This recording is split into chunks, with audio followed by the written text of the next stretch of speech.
بسم اللہ الرحمن الرحیم۔ السلام علیکم۔ فرعون کو شیطان کی نصیحت۔ ایک مرتبہ فرعون کے سامنے شیطان ظاہر ہوا اور اس نے فرعون سے پوچھا کہ تجھے کس نے خدا بنایا اور تیرے اندر ایسا کون سا کمال ہے کہ تو اپنے آپ کو خدا سمجھ بیٹھا۔ تو فرعون نے کہا کہ میرے پاس بہت بڑی طاقت ہے، میرے پاس بہت سا سونا، چاندی، ہیرے، جواہرات ہیں اور میں بہت بڑے ملک کا مالک ہوں۔ شیطان نے پوچھا اور کیا ہے تیرے پاس؟ فرعون نے کہا کہ میرے پاس اندرونی ایسی طاقت ہے جو تیرے پاس نہیں ہے۔ شیطان نے کہا دکھاؤ۔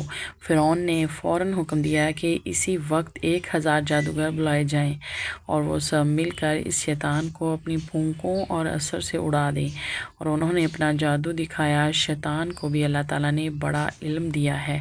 شیطان نے ایک پھونک ماری جس سے سارے جادوگروں کے اثرات ختم ہو گئے۔ دوسری مرتبہ پھر ان 1000 جادوگروں نے اپنا جادو دکھایا۔ شیطان نے پھر ایک پھونک ماری جس سے ان کا اثر ختم ہو گیا۔ ان جادوگروں نے پھر آخری جادو دکھایا۔ شیطان نے پھر ایک پھونک ماری اور ہنس کر کہنے لگا کہ تم اگر ایسے 1000 جادو بھی دکھاؤ گے تو میرا کچھ بگڑنے والا نہیں ہے، سب ہوا میں تحلیل ہو جائے گا۔